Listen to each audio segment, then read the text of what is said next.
Okay, but today we are going to solve pure maths 19709 paper 1 variant 2, and this is October November 2023-2022 paper, and this paper is of 1 hour 50 minutes. Total marks for this paper is 75 marks. So let's start with question number 1. It says point A and B have the coordinates 5, 2 and 10 minus 1 respectively. Find the equation of the perpendicular bisector of AB. देखो आपके पास छोटी C diagram, ये A और B है, ये इसका perpendicular bisector जो कि इसके मिड से जा रहा होगा और इसके साथ 90 डिग्री का एंगल भी बना रहा होगा। तो अगर आपको इस परपेंडिकुलर बाइसेक्टर की इक्वेशन निकालनी है तो बेटा आपको इसका मिड पॉइंट भी निकालना पड़ेगा। तो मिड पॉइंट निकालने का आसान सा तरीका, ए बी का mid point that is x1 plus x2 divide by 2, y1 plus y2 divide by 2। This mid point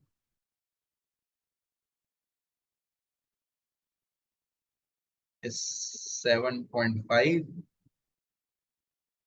इसको 15/2 रहने देते हैं, and this is going to be 1/2। फिर AB का ग्रेडियंट, उसको मैं AB के ग्रेडियंट को मैं m1 कह रहा हूँ, तो बेटा ये क्या हो जाएगा y2 minus y1 upon x1 x1 minus 1 minus 2 upon 10 minus 5 minus 3 upon 5। तो बेटा आपके पास परपेंडिकुलर बाइसेक्टर जो क्योंकि उसके 90 डिग्री एंगल बन रहा है तो परपेंडिकुलर है, तो बेटा उसका ग्रेडियंट होगा नेगेटिव रेसिप्रोकल, यानी ये हो जाएगा 3/5 का 5/3, और ये प्लस में है ना, ये माइनस में है तो ये प्लस में हो जाएगा। Now we got the data y is equals to mx। अच्छा मैं ये यूज कर लेता हूँ, y minus y1 is 1/2, this one is going to be x1 y1 for this formula।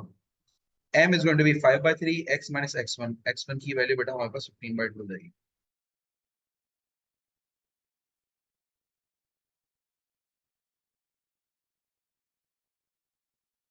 ये 5/3 हो गया,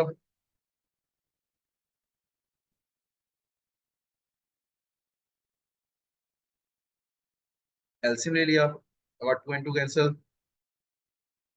तो 3 क्रॉस मिला होगा, ये हो जाएगा 6 3 10 75।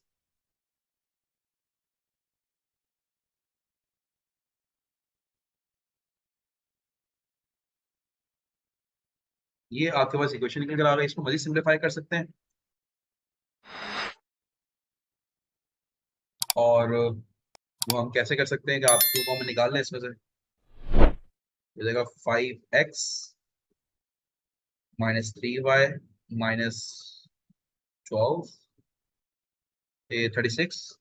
Your equation is going to be 5x minus cy minus 36 is equal to 0। ये बेटा आपके पास फाइनल इक्वेशन निकल कर आ जाएगी। Secondly, it says find the equation of the circle with center A and passes through B। passes through B। Circle का centre A है, ये A point जो है ना सर्कल का सेंटर है, तो सर्कल का सेंटर होता है A, B।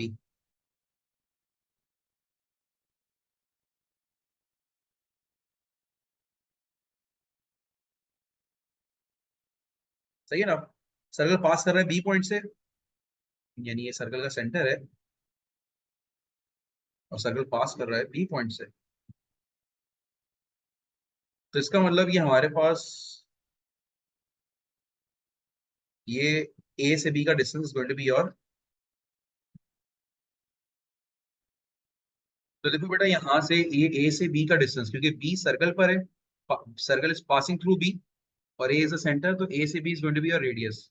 तो यहाँ पर बेटा मैं रेडियस निकालूंगा यानी डिस्टेंस फॉर्मूला यूज करूंगा,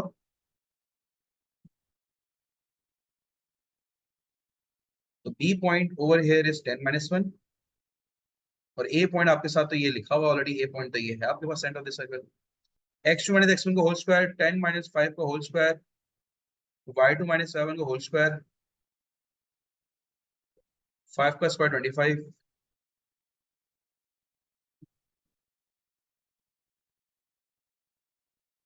रेडियस हो गया √34। Once you got the radius, circle की इक्वेशन निकालना आसान हो गया। x - a, ये a की वैल्यू 5 आ गई, y - b की वैल्यू 2 आ गई, ये √34 का स्क्वायर, रेडियस का square.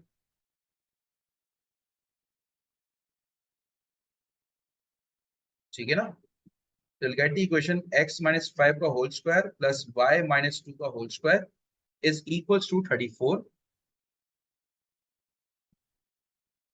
This is going to be a circle equation. Now in question number 2, it says the first, second, and third term of the geometric progression are this respectively, where a is a positive constant. Find the sum of the first 50 terms of the progression. तो sum of the first 50 terms निकालना है और ये arithmetic progression है। सम का formula बेटा n/2 2a plus n - 1d। तो आपको a चाहिए, n चाहिए, n की तो वैल्यू 50 आ गई, a की वैल्यू फर्स्ट टर्म को हम a कहते हैं, वो a ही रहा। हम d निकाल लेते हैं, वो किस तरह निकलेगा d। अब देखो यहाँ पर d पर थोड़ा सा आपने वर्किंग करनी है। अगर आप दोनों तरफ से d देखोगे तो आपके पास सेम नहीं आएगा। क्या मतलब सर? देखो आपके पास 2a - a और a² - 2a। अब आप देख लो क्या आपके पास सेम आ रहा है d? तो सर जब d सेम नहीं आ रहा तो ये अर्थमेटिक प्रोग्रेशन कैसे हो गई? अब आपने इस चीज को जरा समझना है। ठीक है ना? आपने इस चीज को जरा समझना है। देखो आई नो दिस कि d सेम नहीं आ रहा, पर हमें हमने क्या करा, हमने d को साथ में रखा, हमने second term minus first term करा, third term minus second term करा। इनको सिंप्लीफाई करके देखो मेरे पास ये हो जाएगा a + 2a 3 हो जाएगा, a² हो गया। आपने ये a² - 3a = 0 करा, आपने a कॉमन निकाला, a - 3 either a = 0, a can not B 0। अगर a 0 हो गया तो सारे टर्म 0 हो जाएंगे, हम इसको इग्नोर कर देंगे। a - 3 = 0 तो a की वैल्यू 3 आ रही है। अब देखो d, आई नो दिस कि d हमारे पास सेम नहीं निकला था, पर हमने उस d के रिलेशनशिप से सेकंड टर्म माइनस, हमें इतना तो पता है ना ये अरिथमेटिक प्रोग्रेशन है, ये बात तो फिक्स है। अगर ये अरिथमेटिक प्रोग्रेशन है तो second term minus first term और third term minus second term तो बराबर होगा। इस बात से कोई इंकार नहीं कर सकता। मैंने इसी रिलेशनशिप को यूज करते हुए ए निकाल लिया। जब ए निकाल लिया तो देखो बेटा मेरे पास फर्स्ट टर्म क्या आ गई 3, सेकंड टर्म क्या आ गई 2 3 6 और थर्ड टर्म क्या आ गई 9 आ गई। तो आप देखो यहाँ पर फर्स्ट टर्म अगर मैं कहता हूँ ए की वैल्यू क्या हो जाएगी, यहाँ पर अपडेट कर लेंगे 3 हो जाएगी। अब मैं आपसे बोलता हूँ डी निकालो, तो ऑब्वियसली अब आप डी निकालोगे तो 6 - 3 9 - 6 बेटा डी की वैल्यू कितनी आ रही है 3 आ रही है। मैंने सारा डेटा यहाँ पे बना लिया, S50 50/2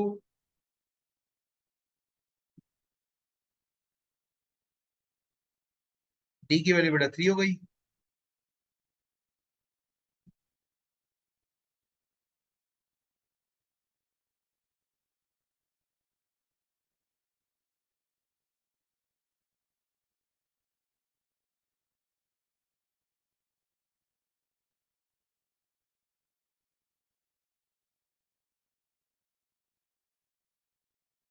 $3825 is going to be your sum till 50 terms आ गई।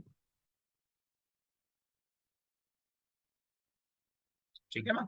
मैं फिर से रिपीट कर देता हूँ, डी यहाँ पर 2a माइनस आ रहा है, a² - 2 आ रहा है, तो ये तो बराबर नहीं है। बेसिकली ये रिलेशनशिप दिया हुआ है, इतना तो मैं पता ही अर्थमेटिक प्रोग्रेशन है, तो हमें बेसिकली ये रिलेशनशिप दिया हुआ है ताकि हम a की वैल्यू डाल सकें यहाँ।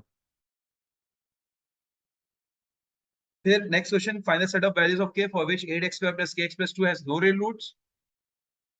तो नो रियल रूट्स का मतलब है डिस्क्रिमिनेंट ग्रेटर देन 0 होगा। हमने b² - 4ac < 0 रखा। बी की वैल्यू बेटा coefficient of X is the value of B, A की वैल्यू बेटा 8 हो जाएगी और सी की वैल्यू 2 हो जाएगी लेस देन 0।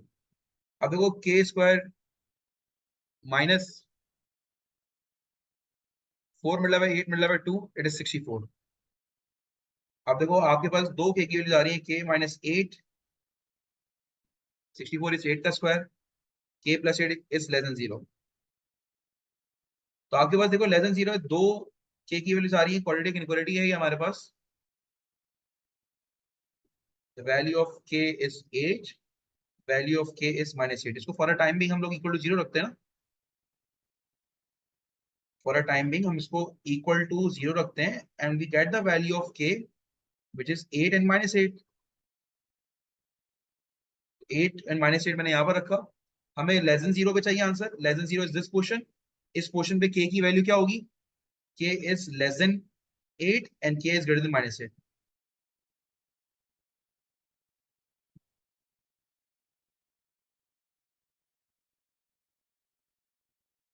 ठीक है ना, वी गॉट दिस के values here. In question number part B, it says solve the equation. Again, it is a quadratic equation in terms of cosine theta. So it's up to you कि आप इसको quadratic form में convert कर लें या direct इसको ऐसे solve कर लें जैसे इसकी मिडल टर्म ब्रेक होती है। Let's say I can just make it cos 8 cos theta minus 8 cos theta minus 2 cos theta plus 2 equal to 0. 8 cos theta, तो यहाँ पर मैंने cos theta -1 हो गया, यहाँ पर -2 कर लिया, cos theta -1 is equal to 0. 8 cos theta minus equal to 0.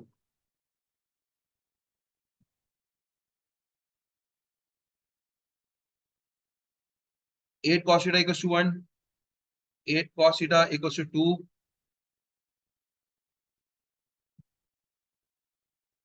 1/4 हो गया।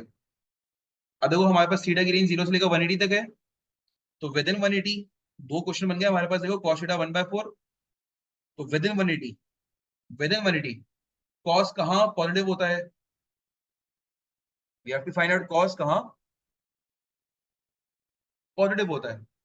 तो देखो cos फर्स्ट क्वाड्रेंट में पॉजिटिव होता है, तो आपने अल्फा निकाला cos इनवर्स 1, दैट इज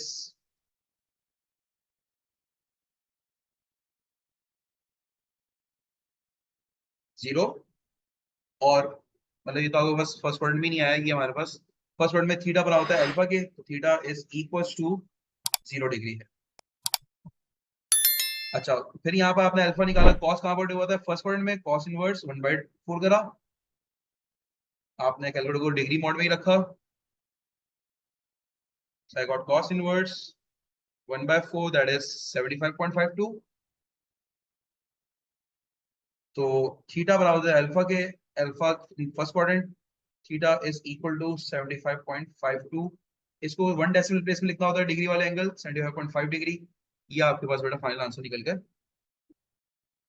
आ जाएगा।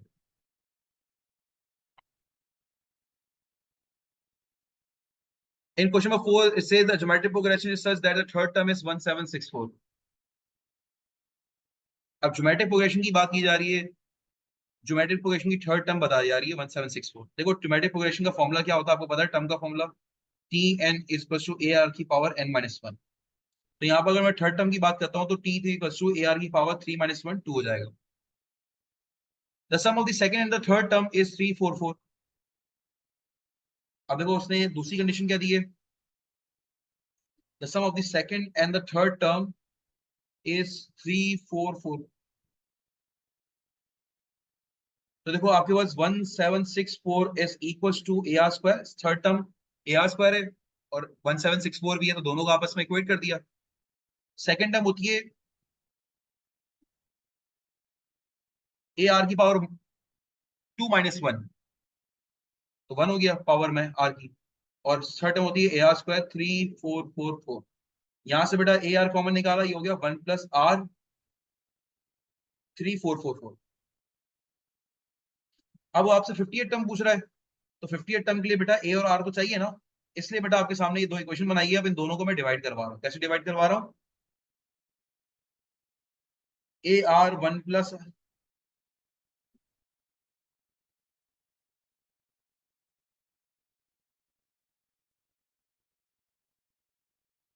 सही ना, second term divide by first term करवा लिया, तो सेकंड टर्म की left hand side divide by A R square और 344 डिवाइड बाय 1764, ठीक है ना, इसने डिवाइड करवाया। आप डिवाइड कराओ, देखो ए से ए कैंसिल हो जाएगा, आर से आर कैंसिल हो जाएगा, 3444 डिवाइड बाय 1764, तो 1 प्लस आर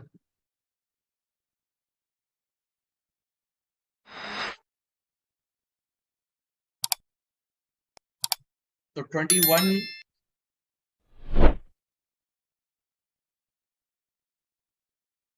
ये 41 आर हो गया, 21 41 माइनस 21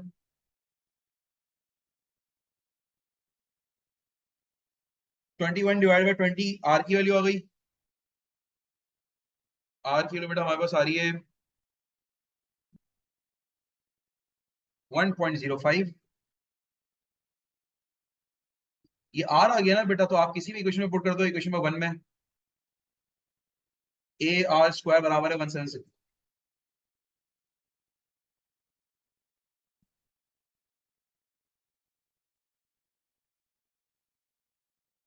तो देखो 1764 डिवाइड बाय 1.05 की power cube square, sorry it's square not power cube,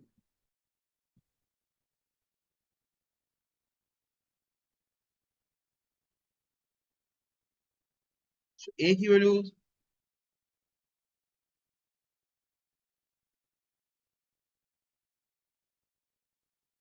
कुछ हुआ था, देखो ask you for the 58 term, ये जगह ए आर की पावर 50 हो जाएगा -1, ए आर की पावर 50 -1 यानी ए आर की पावर 49, तो 58 टर्म हो जाएगी ए 1600, आर की वैल्यू 1.05 की पावर 49, बस आपने ये रखना है 1600 1.05 की पावर 49, और ये आ रहा है बेटा 58 टर्म आ रही है 17474,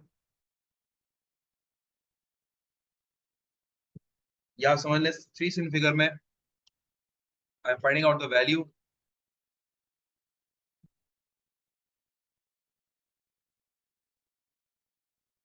ये 50 टर्म आ गया आपके पास, ठीक है ना, तो this is the whole question, you can check it out, तो मसला है तो आप पूछ लें।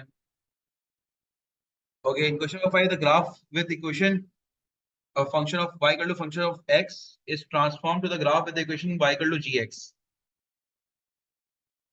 y equal to fx से gx में चले गया, by a stretch in x direction with 0.5 factor followed by translation 0 1, diagram shows the graph y equal to fx, on the diagram sketch a graph of gx, कह रहे हैं fx से graph है, आपने gx से ग्राफ बनाना है, gx से graph बना कैसे कि बेटा फर्स्ट थिंग फर्स्ट में बोला कि आपने x डायरेक्शन में स्ट्रेचिंग करनी है, तो x डायरेक्शन में स्ट्रेचिंग का मतलब ये होता है कि आपका यहाँ पर स्ट्रेच फैक्टर 1/2 है ना, तो बेटा जब आपका स्ट्रेच फैक्टर 1/2 हो जाता है ना डायरेक्शन में, तो हर वैल्यू x की 0.5 से मल्टीप्लाई हो जाएगी, तो ये बेटा हर पॉइंट, जैसे यहाँ पर x की वैल्यू 0 मल्टीप्लाई बाय 1/2, तो 1/2 ही रहेगी, 1 ही 0 ही रहेगा ये x की वैल्यू, यहाँ पर x की वैल्यू 1 है तो 1/2 1/2 0.5 हो जाएगी, यहाँ पर x की वैल्यू 2 है मल्टीप्लाई बाय 1/2 1 हो जाएगी, यहाँ पर x की वैल्यू 3 है मल्टीप्लाई बाय 1/2 1.5 हो जाएगी, यहाँ पर x की वैल्यू 4 है मल्टीप्लाई बाय 1/2 2 हो जाएगी, 13 आपके पास ग्राफ कुछ ही बन रहा होगा,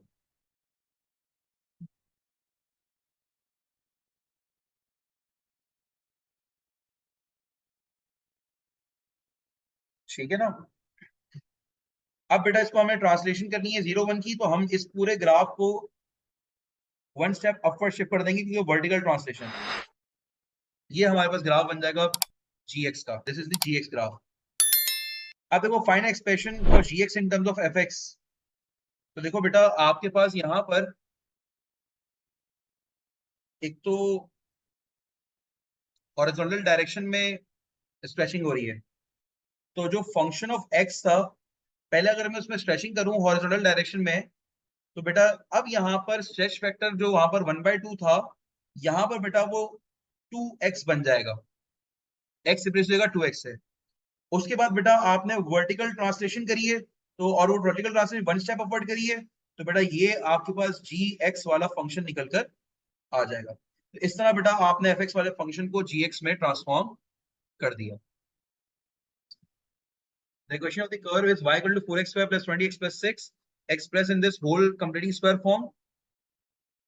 तो देखो completing square form में कन्वर्ट करने के लिए we have to take coefficient of x square should be 1, तो ये x square plus 4 x square plus 5x हो जाएगा। ये constant term same copy, constant term को नहीं छेड़ते हम लोग। फिर उसके बाद बेटा आप कोफिशिएंट ऑफ x को डिवाइड बाय 2 करो चुपके से साइड पर। अब इसका स्क्वायर ऐड और सब्ट्रैक्ट करवाना है, इसका स्क्वायर,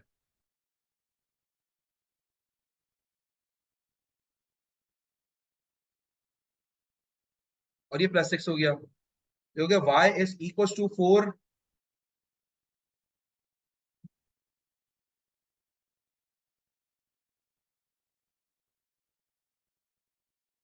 आप ये वाली टर्म्स देखो ना, तो ये बन जाएगा x प्लस 5/2 का होल स्क्वायर,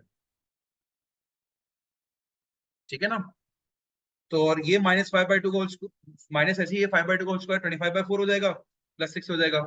तो देखो बेटा आपके पास ये हो जाएगा 4 into X plus 5/2 whole square. 4 मिला -25/4, -25 हो जाएगा क्योंकि 4 से 4 कैंसिल, प्लस 6 हो गया। y equal to 4 into X plus 5/2, और ये हो जाएगा हमारे पास -19। ये आंसर आ गया।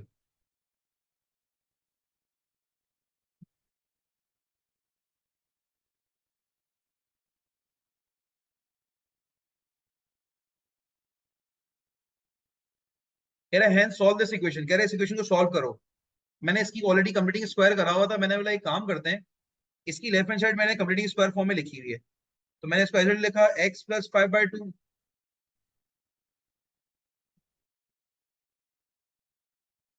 और इक्वल टू 45 लिख दिया मैंने यहाँ पर। मैंने ये सोचा कि इससे सॉल्व करना आसान हो जाएगा, बजाय इसके कि मिडिल मिडिल टर्म ब्रेकिंग करूं। ये 19 प्लस 45 हो जाएगा, तो 45 प्लस 19 इज 64, और ये 4 वन जा 4, 16 का 64 होता है। तो देखो हमारे लिए आसान हो गया कि नहीं हो गया कंप्लीटिंग स्क्वायर करना। उसने पीछे करवाया हुआ है, हेंस भी लिखा हुआ है, इसका मतलब पिछले पार्ट से लिंक जरूर होगा। तो you can take the square root on both side, तो ये हो जाएगा x plus 5/2 is equal to plus -4। ये मैंने स्क्वायर रूट लिया बोथ साइड। तो बेटा यहाँ पर हो जाएगा हमारे पास x की वैल्यू x प्लस 5/2,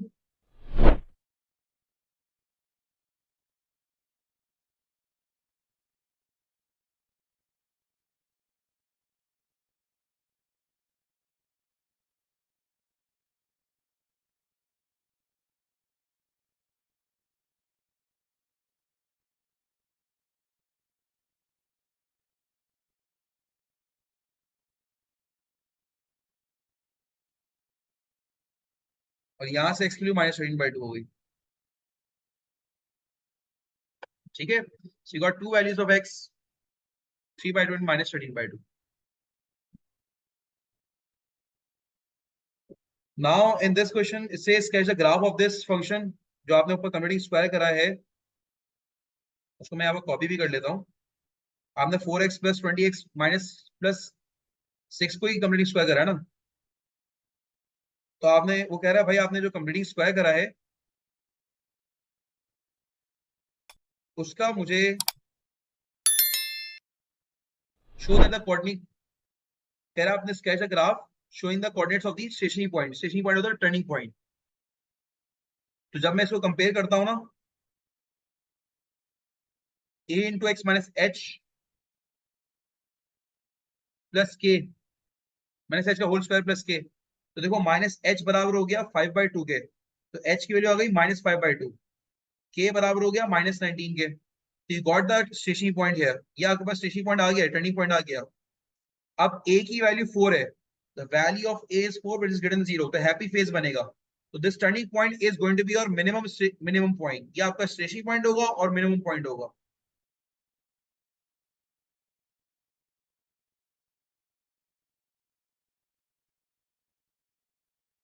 उसके बाद उसने बोला हुआ not required to indicate whether the curve crosses the X axis and Y axis, कह रहा है इसकी हमें कोई टेंशन नहीं है। जब उसको नहीं है तो आपको भी नहीं होनी चाहिए। तो आपने सिंपल सिंपल ग्राफ ड्रॉ करा,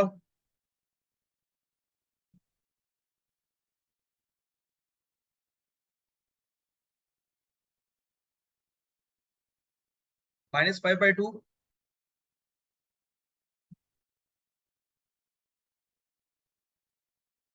-19, तो -5/2 इज बेसिकली -2.5, तो ये माइनस, इसको हम ये कर लेते हैं -1 -2 -3,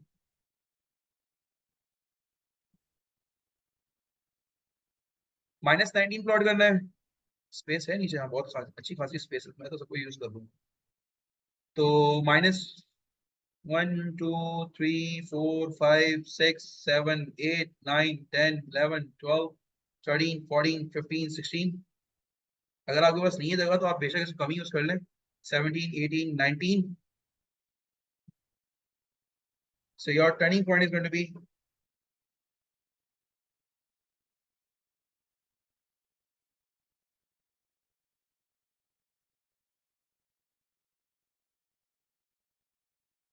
तो मैंने एक सारी स्केच बना दिया, आप भी अच्छे से बना दिएगा।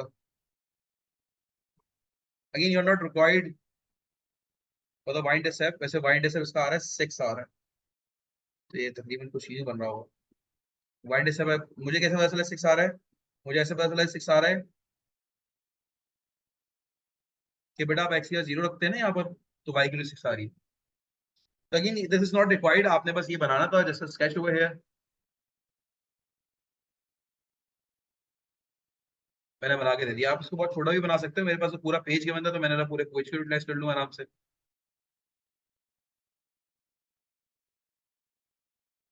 ठीक है, now moving on to this question number 7। Question number 7 में कह रहा है बेटा सबसे पहले हम आइडेंटिटी प्रूफ करें। तो देखो लेफ्ट हैंड साइड को मैंने पिक किया और लेफ्ट हैंड साइड पे आई टुक दी LCM.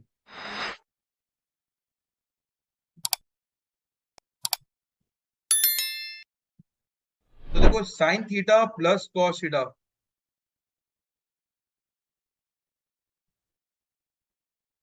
And sign theta minus cos theta is your LCM. तो बेटा ये साइन थीटा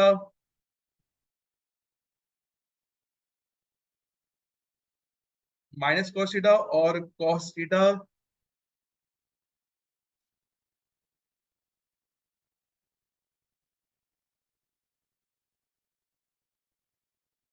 ये देखो ये पूरी एक्सप्रेशन कॉस थीटा से मिल रहा है और ये पूरी एक्सप्रेशन साइन थीटा से मिल रहा है। साइन थीटा मिल रहा है sine theta sine square theta, sine theta cos theta, sine theta मिल रहा है cos theta sine theta cos theta, and this is going to be cos square theta.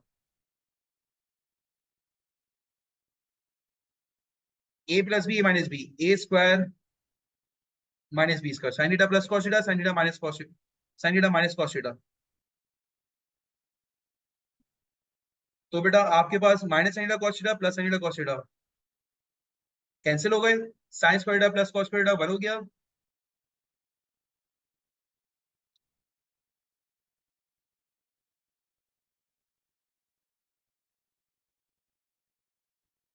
अच्छा यहाँ पर मैं sign theta plus cos square theta को 1 नहीं लिख रहा अभी, मैं सिर्फ sign square theta plus cos square theta लिख रहा हूँ, मैं इसको 1 नहीं लिख रहा अभी। उसकी वजह क्या है अभी बताता हूँ, और ये sign square theta minus cos square theta लिख दिया मैंने।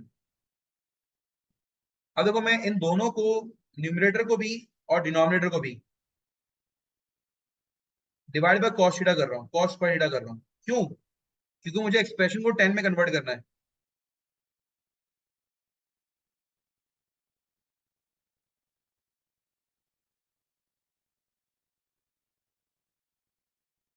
अब देखो न्यूमरेटर मैंने ब्रेक कर दिया, sign square theta upon cos square theta,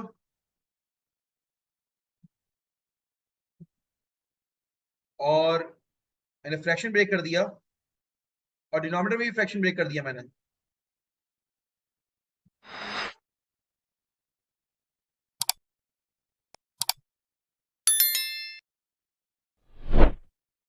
ये 1 हो गया, ये 1 हो गया, तो एट दी एंड बेटा हमारे पास बचा क्या? टेन स्क्वायर प्लस वन, और देखो टेन स्क्वायर -1 बचा। तो राइट हैंड साइड को देखते हुए बेटा मैंने सारा काम करा। 10 में कन्वर्ट करना था इसलिए मैंने इसको 1 नहीं बनाया, मैंने divide by cos theta both numerator और डिनोमिनेटर करा।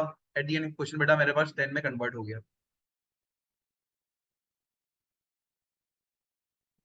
नेक्स्ट क्वेश्चन ऑब्वियसली वो सॉल्विंग करवाता है आपसे, hence find the exact solution. Hence का मतलब है पिछले पार्ट से लिंक है, तो उसकी लेफ्ट हैंड साइड देखो टोटल हम लोग ने कन्वर्ट करी हुई थी, किसमें कन्वर्ट करी थी? 10 में।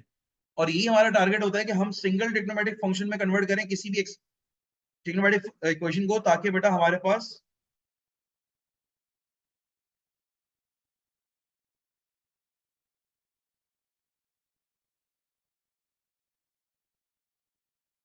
हम सॉल्विंग प्रॉपर्ली कर सकें। तो यहाँ पर देखो ten square plus one already इसमें इसने करवाया हुआ था, ये 2 10 स्क्वायर -2 हो गया।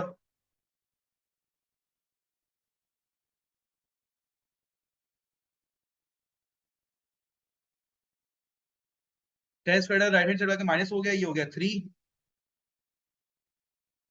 ये टेन स्क्वायर बन गया यहाँ पर। अब देखो बेटा यहाँ पर मैं स्क्वायर रूट बोथ साइड लूंगा,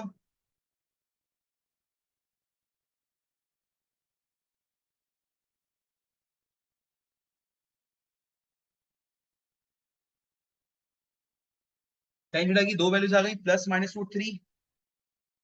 अब देखो हमारे पास थीटा की रेंज 0 से लेकर पाई तक दी हुई है। तो सबसे पहले तो हमने क्वेश्चन को ब्रेक करा दो क्वेश्चंस में, tan theta is equal to √3 और टेन इक्वल टू -√3। अब देखो 0 से लेकर पाई तक टेन थीटा पॉजिटिव और नेगेटिव कहाँ होता है? सर टेन थीटा पॉजिटिव कहाँ होता है? फर्स्ट क्वाड्रेंट में होता है। टेन थीटा नेगेटिव कहाँ होता है? सेकंड क्वाड्रेंट में होता है। दोनों के लिए अल्फा निकालो, टेन इनवर्स √3 दोनों के लिए यही आएगा अल्फा। तो टेन इनवर्स √3 अल्फा वैल्यू, क्योंकि calculator should be in radian,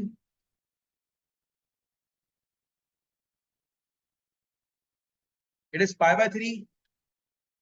तो बेटा यहाँ पर theta is equal to alpha, इसका अल्फा बेटा हमारे पास ये बन जाता है, पाई/3 हो जाएगा। और यहाँ पर अल्फा ये बन जाता है, थीटा और अल्फा के दरमियान रिलेशनशिप क्या है? Theta is this theta over here is pi minus alpha.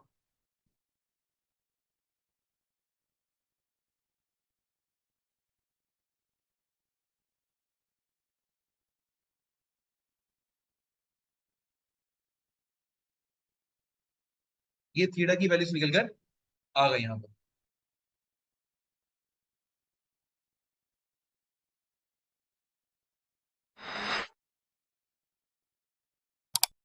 Secondly, in question number 8, it says the equation of the curve is such that dy by dx is 3x half minus x power minus half. The curve passes through the point 3, 5. Find the equation of the curve. देखो dy by dx दिया हुआ curve की question पूछ रहा है आपसे, तो सबसे पहले आप dx को राइट हैंड साइड पे शिफ्ट करोगे, and in order to remove this dx and dy sign, we are going to take the integral. तो dy का इंटीग्रल बेटा y हो जाता है 3x⁻1/2 add 1 the power divided by the power, add 1 the power divided by the power, that's the integration, plus c हो जाएगा। ये हो जाएगा बेटा 3/2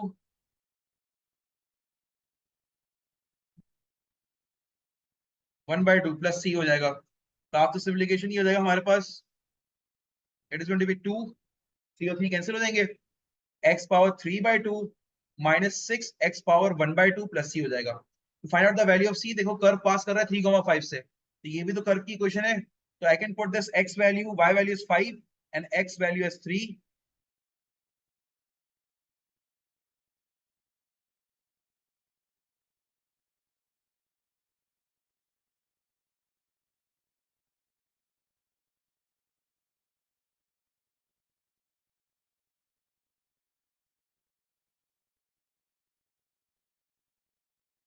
तो यहाँ पर बेटा अगर आप इसको सिंप्लीफाई करो,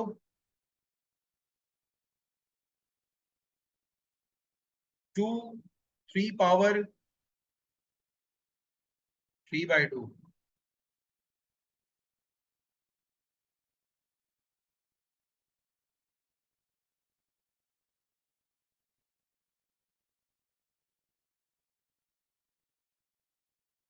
भाई ये तो 0 हो रहा है, सी की वैल्यू 5 आ रही है।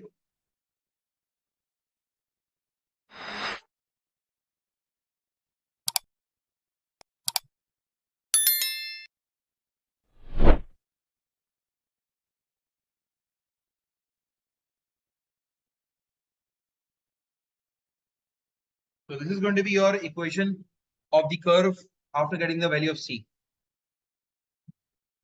Next, find the exponent of the stationary point. Stationary point के लिए बेटा हम लोग dy by dx को equal to 0 रखते हैं। तो हमारे पास dy by dx already given है, that is 3x power, this is dy by dx.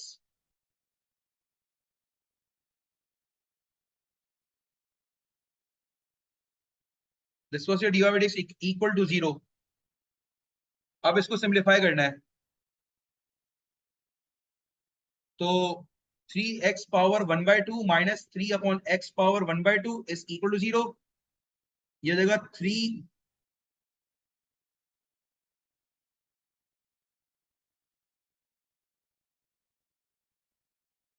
LCM लेंगे तो बेटा x power 1/2 into x power 1/2 power 1 हो जाएगी, बेसिस से पावर ऐड हो गई, देखो x पावर 1/2।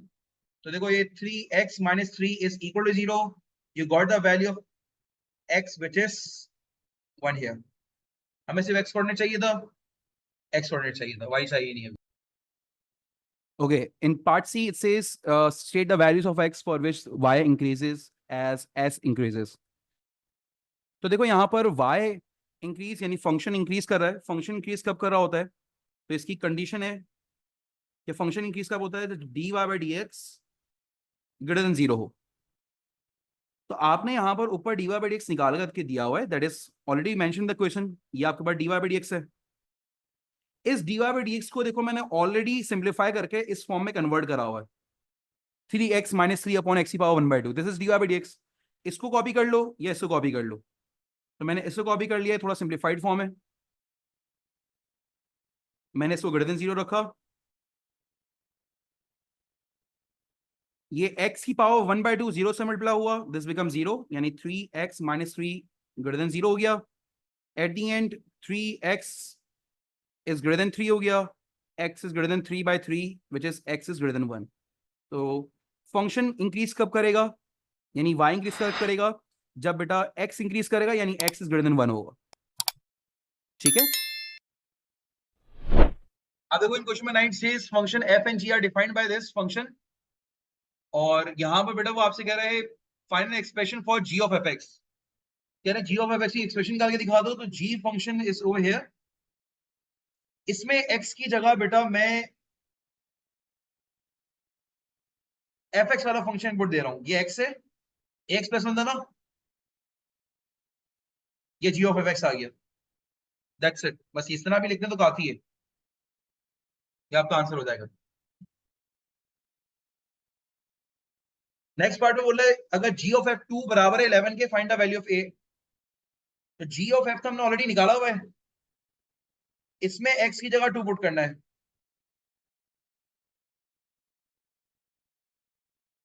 तो बेटा ये हो जाएगा हमारे पास 2 plus 1/2 is 5/2।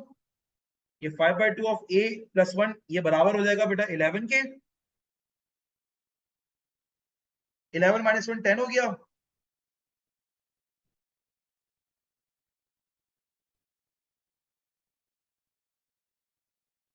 5 to the 10, a की वैल्यू 4 आ गई। ठीक है ना, we got the value of a which is 4। given that the graph of y equal to fx has minimum point when x equal to 1, explain whether or not f has an inverse। कह रहे हैं f of x जो function है ना, x plus 1 upon x,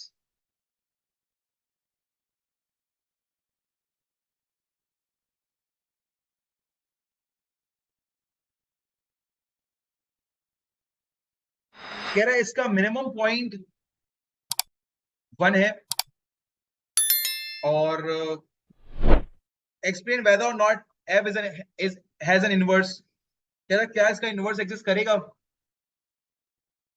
अगर इसका minimum point आपके पास 1 exist कर रहा है।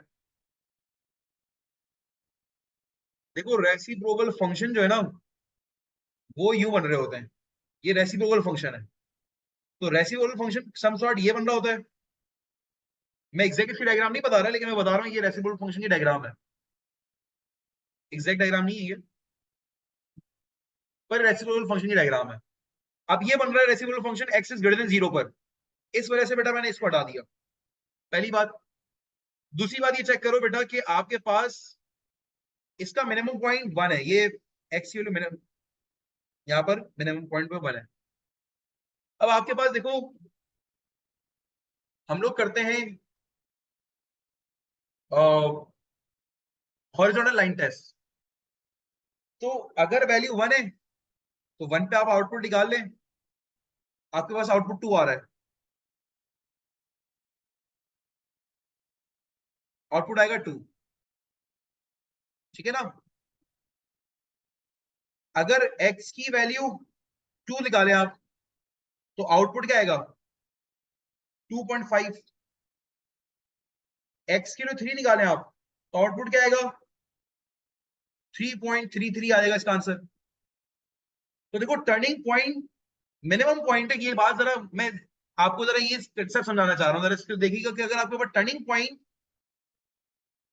y की मिनिमम 2 है, उसके बाद ये वैल्यू इंक्रीज कर रही है, मुझे नहीं, फॉर एग्जाम्पल ये वैल्यू इंक्रीज कर रही है, देखो अब चाहे वो यहां से इंक्रीज कर रही हो यहां से कर रही हो, देखो ये मिनिमम वैल्यू हमारे पास 1 पे 2 है, उसके बाद मैं 2 रख रहा हूं तो वैल्यू इंक्रीज कर रही है, और मैं अगर लेफ्ट साइड की वैल्यूज रख रहा हूं, फॉर एग्जाम्पल मैं रख रहा हूं 0.5, अब 0.5 पे वैल्यू चेक करो, यानी 0.5 प्लस 1/0.5 वैल्यू आ रही है 2.5। आप देख रहे हो दो x की वैल्यूज पर सेम y की वैल्यूज आ रही है, यानी जैसे 2 पर भी 0.2.5 बन रहा है और 0.5 में 2.5 बन रहा है। अगर आपके पास बेटा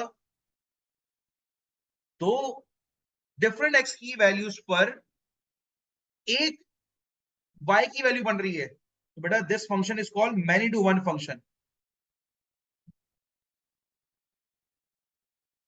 ठीक है ना। यानी ये हमारे पास यहां पर और यहां पर मैनी टू वन फंक्शन है, हॉरिजॉन्टल लाइन टेस्ट करते हो दो पॉइंट में इंटरसेक्ट कर रहा है, तो बेटा इसका मतलब ये 1 to 1 फंक्शन नहीं है, मैनी टू वन फंक्शन है। मैनी टू वन फंक्शन का बेटा हमारे पास इनवर्स एक्सिस नहीं करता।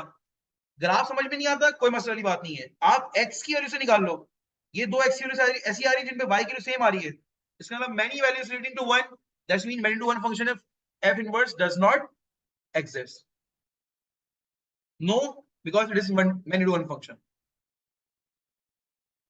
yeah, it is not 1 to 1 function. अब देखो it is given that a is equal to 5, find and simplify the expression of g inverse of fx, ax plus 1,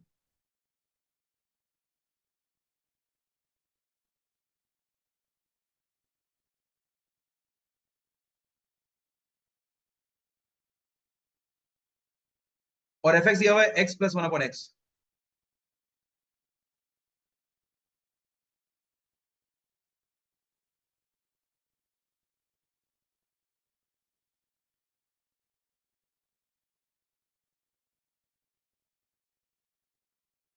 तो अब देखो आपको g इनवर्स निकालना है, उसके अंदर fx इनपुट देना है, y equal to 5x plus 1 है, x equal to 5y plus 1 है, मैंने पहले रिप्लेस करा x के बाद y के x रख दिया, फिर y को सब्जेक्ट बनाया, now this y value is g inverse of x। अब इसमें बेटा आपने फंक्शन ऑफ x पुट करना है, यहां पर देख रहे हो x की जगह, इस x की जगह I am putting up x plus 1 upon x minus 1 upon 5।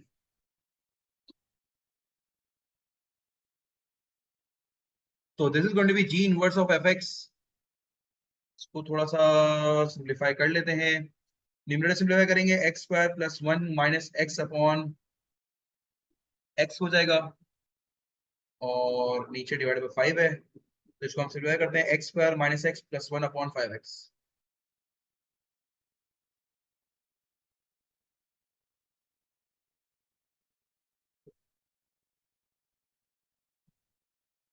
ठीक है, explain why the compositive function F of G can not be form. कह रहे हैं एफ ऑफ जी क्यों नहीं बन सकता, कंसीडरिंग देखिए आपके पास ए की वैल्यू 5 है, यहां पर भी ये रहेगी। अब देखो यहां पर, मैं यहां पर पहले जरा इसको लिख लेता हूँ, दोनों दोनों चीजों को साथ में, ताकि रीजन देने में आसानी हो कि एफ ऑफ जी क्यों नहीं बन सकता। क्या रीजन है कि एफ ऑफ जी हम बना नहीं सकते हैं। देखो बेटा, एफ की उन्होंने डोमेन दी हुई है x is greater than 0 and x belongs to real number से, इधर तो x belong to real number. अब देखो होता क्या है कि जब आप एफ ऑफ जी बनाते हो ना, तो इसमें डोमेन ऑफ एफ ऑफ जी वही होती है जो डोमेन ऑफ जी, ये दोनों बराबर होते हैं।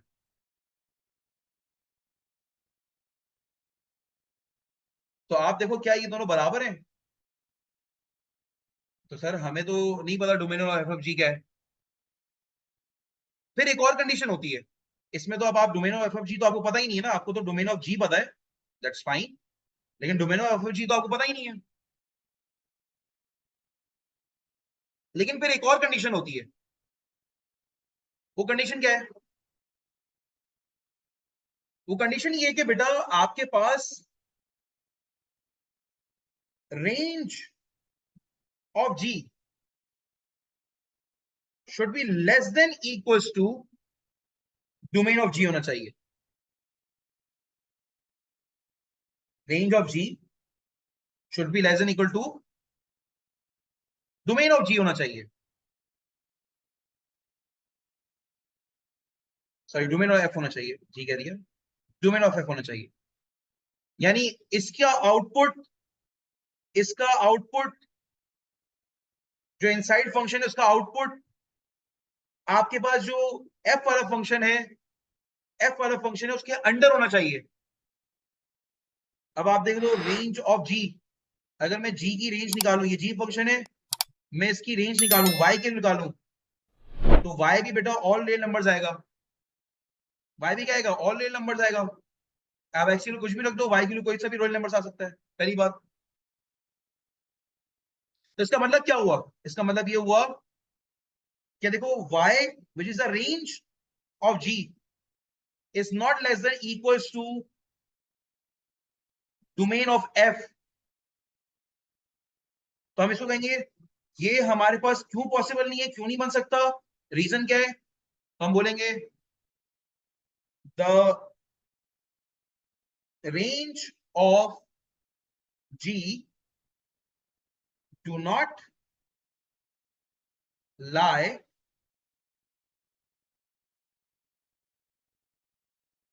in the domain of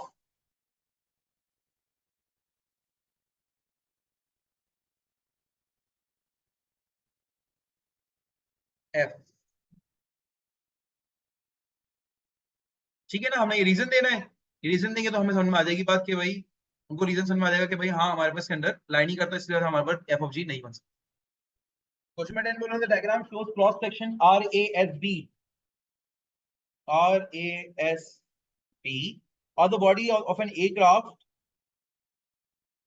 The cross section consists of the sector OARB of the circle radius 2.5 centimeter meter with center O, a sector PASB of another circle of radius 2.24 meter with center P, and a quadrilateral OAPB angle AOB is 2 pi by 3, angle ABB is 5 pi by 6। सब लिखा हुआ है यहाँ पर। Find the perimeter of the cross section RASB, giving your answer correct to 2 decimal place। RASB cross section निकालना है, 2 decimal place पे answer देना है। भाई मेरे ये हमारे पास सेक्टर बन रहा है, ये देखो,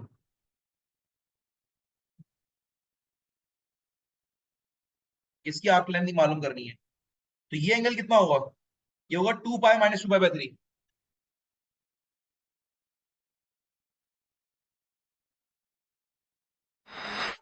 ये देगा 4 pi by 3।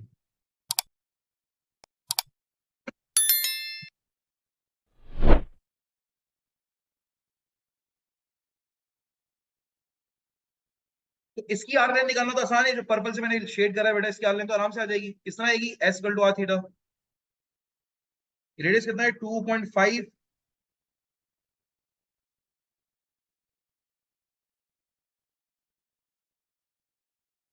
2.5 into 4 divided by 3 is 10 pi by 3।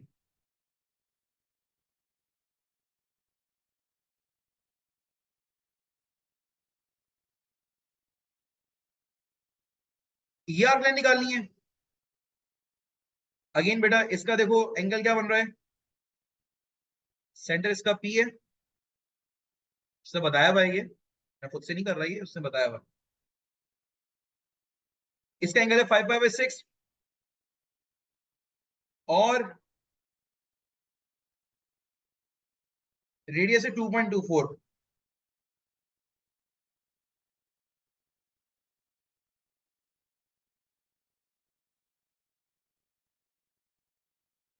Twenty eight pi upon 15। तो टोटल पेरीमीटर इन दोनों को ऐड कर लें, 10 pi by 3 plus 28 pi by 15। It's 16.33 metre, 336 metre. तो इसको मैं लिखूंगा 2 डेसिमल प्लेस से 16.34 मीटर।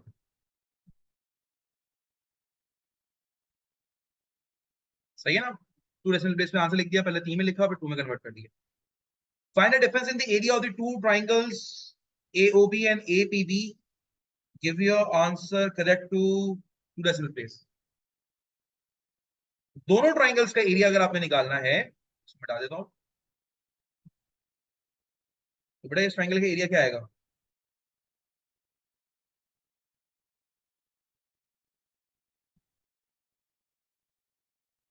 तो देखो ये एक आइसोसेलेस ट्रायंगल है, ये भी 2.24 है, ये भी 2.24 है।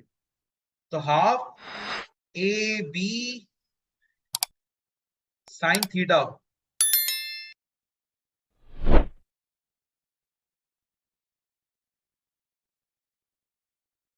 यहाँ पर जगह नहीं है, मैं जितनी चारों जगह मिल जाए। 5 पाई बाय 6 एक इसका एरिया आ जाएगा, और बेटा बड़े बड़े ट्रायंगल का एरिया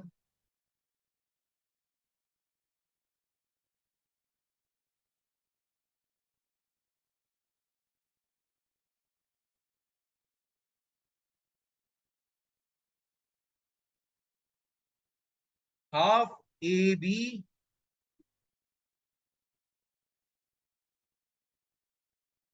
साइन थीटा। इन दोनों एरियाज को मैं बेटा नीचे निकाल रहा हूं मैं, ताकि यहाँ तो वर्किंग शो कर दी मैंने आपको।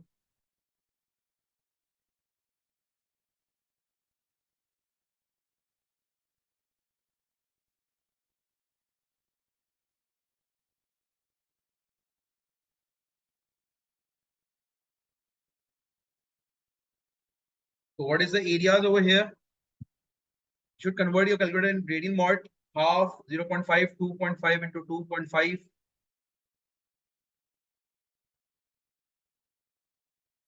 Sine 2 pi by 3. 2 point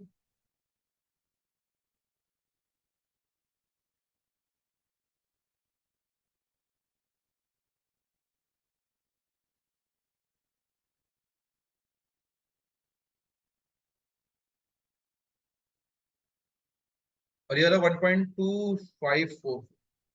इनको सब्ट्रैक्ट कराएं। जब इनको सब्ट्रैक्ट करेंगे तो डिफरेंस आ जाएगा, दैट इज 1.4519। और करेक्ट टू डेसिमल प्लेस में आंसर देना 1.45 मीटर डिफरेंस निकल कर आ गया। Find the area of the cross section R S B giving answer correct to 1 decimal place. Total area निकालना है।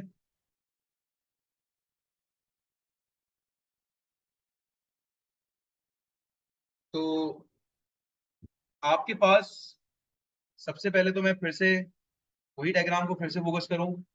ये एंगल आपके पास कितना आ रहा है? 2 पाई माइनस 2 पाई बाय 3।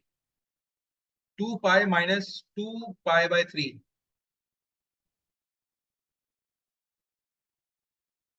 तो जाएगा 4 पाई बाय 3। ये आ रहा था ना हमारे पास पहले भी। अब इस पूरे सेक्टर का एंगल निकालना है, एरिया निकालना है। R square theta by 2 is the area formula. Radius कितना है? 2.5 स्क्वायर थीटा की जगह 4 pi by 3 upon 2 I get the area.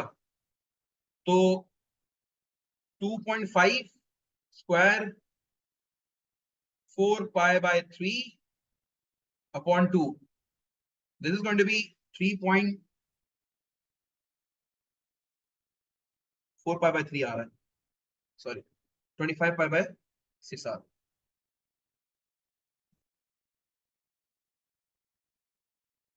अच्छा, अब मैं नीचे वाले सेक्टर का एरिया निकाल रहा हूं जिसका सेंटर पी है इस पूरे का। तो बेटा इधर भी यही करूंगा, r square theta by 2 area निकालूंगा। आर की वैल्यू 2.25 होल स्क्वायर, थीटा की वैल्यू 5 पाई बाय 6 अपॉन 2, ये एरिया आ जाएगा।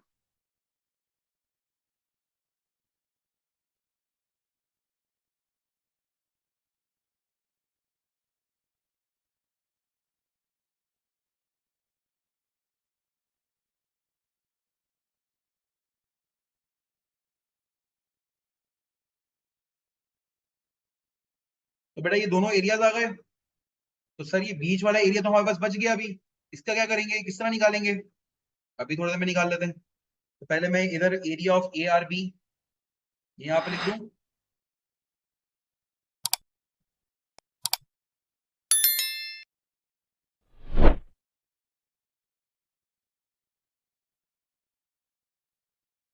और अब मैं एरिया इसका लिख लूं, area of A S B.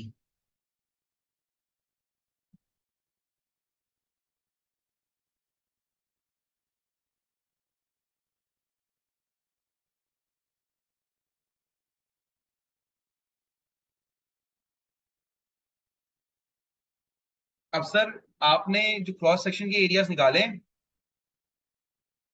वो आपने सिर्फ इस पोर्शन का एरिया निकाला है। आपने इस पोर्शन का एरिया निकाला है। सर ये वाला पोर्शन रह गया, what about this portion?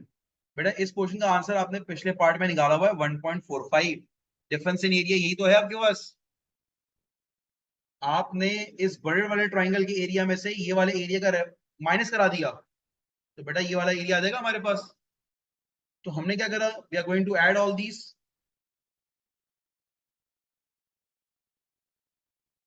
25 pi by 6, 784, 375 pi plus 1.45। इसको मैं थोड़ा आगे तक ले रहा हूँ, 1.4519 तक ले रहा हूँ ताकि एक्यूरेसी थोड़ी सी बन जाए। 25 पाई बाय 6 प्लस 784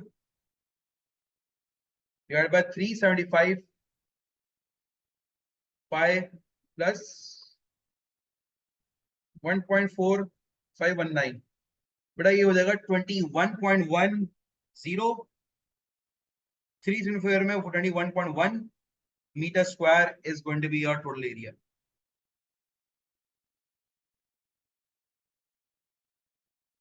ठीक है। So this was question number 10. Question number 11 is find the coordinates of the minimum point of the curve. Minimum point निकालने के लिए बेटा आपने डेरिवेटिव लेना है, dy by dx निकालना है और उसको इक्वल टू 0 निकाल करना है। 9/4 मल्टीप्लाई बाय 2 तो जाएगा 9/2 x पावर 1। 12x का डेरिवेटिव 12 हो गया और 18 का डेरिवेटिव 0 हो गया। आपने इसको इक्वल टू 0 रखा।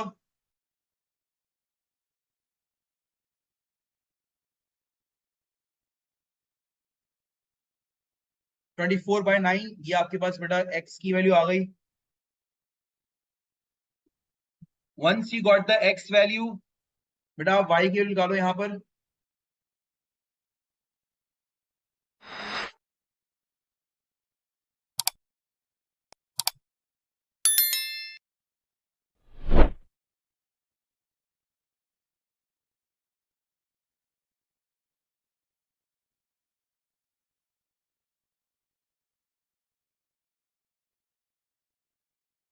Just put it in the calculator. y की वैल्यू बेटा यहां से आपके पास आ रही है 2 आ रही है. You get the answer. x और y निकल कर आ गए, मिनिमम पॉइंट निकल कर आ गया आपके पास, which was 24/9, 2. ठीक है जी. Now in this part they are saying find the area of this shaded region. तो देखो बेटा आपके पास ये कर्व है, इस कर्व को आप इंटीग्रेट करो विद इन दिस लिमिट.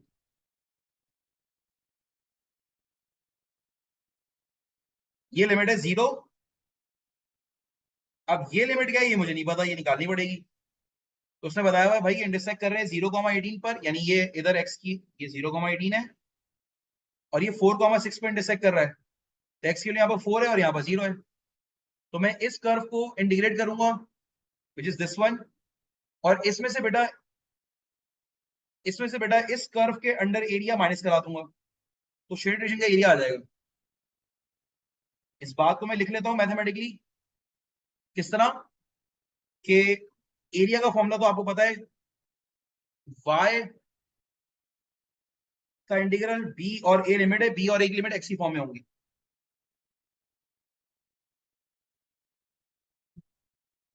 मैंने 18 माइनस 3/8 x की पावर 5/2,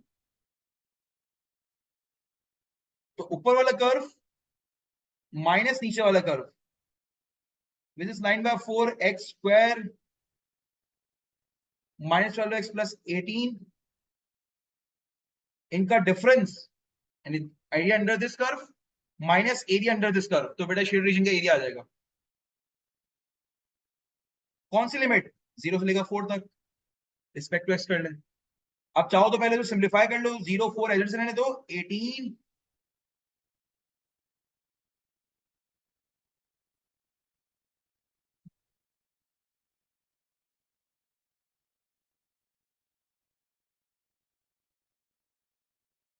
तो देखो यहाँ पर प्लस 18 माइनस 18 कैंसिल हो जाएगा. अच्छा हुआ हमारे लिए हमने सिंप्लीफाई कर लिया. तो बेटा आपके पास -3/8 x की power 5/2 -9/4 x square plus 12x into dx. आप ऐड वन दी पावर करो, डिवाइड बाय दी पावर करो, लिमिट अप्लाई करो, you will get the answer. यानी इसका इंटीग्रल मैं निकाल लेता हूं. 5/2 प्लस 1 7/2 डिवाइड बाय 7/2, ये हो जाएगा x³ 3, 12x² 2 plus c. Simplify करेंगे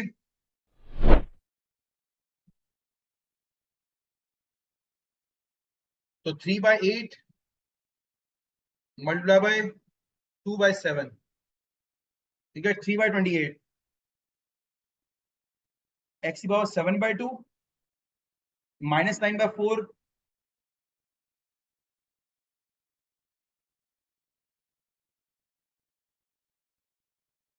और लिमिट क्या है 4 0. आप बस ये लिमिट पुट करेंगे 4 और 0. once you put this limit you'll get the answer. मैं डायरेक्ट आंसर लिख रहा हूं यहां पर, upper limit minus two limit, you'll get the answer 240/7. this is going to be your final answer here. ये आपको फाइनल आंसर निकल कर आ जाएगा.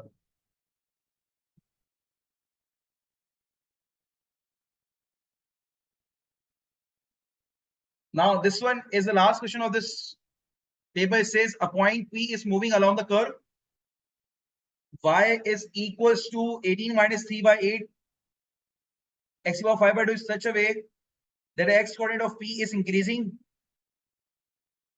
देखो x coordinate of P is increasing at a rate, at a constant rate, यानी dx/dt.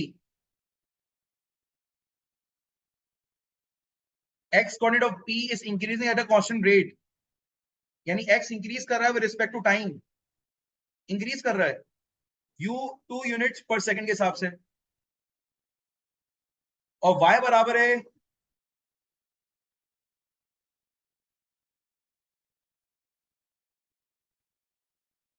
ये दिया हुआ है y, find the rate at which the y coordinate of p is changing, यानी वो आपसे मांग रहा है dy by dt मांग रहा है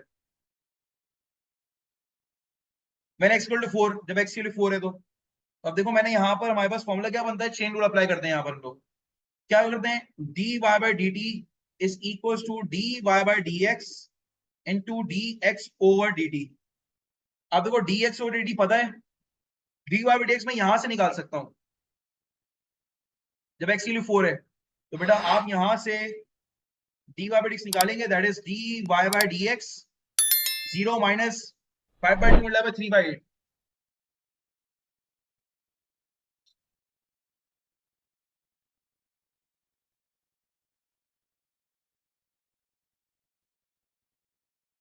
ये होगा 3 by 2।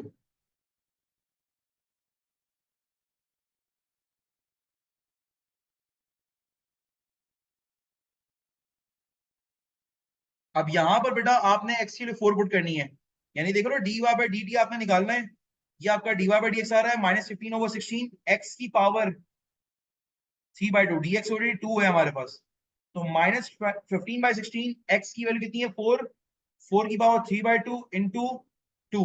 You have to put everything in the calculator। आप यहां पर सब कुछ कैलकुलेटर में रखोगे तो आपके पास ये आ रहा है -15, तो इसका मतलब y डिक्रीज कर रहा है -15 यूनिट पर सेकेंड, इसका मतलब y डिक्रीज कर रहा है विद रिस्पेक्ट टू टाइम। ठीक है जी, so this was the last question of this paper. Any questions, any queries?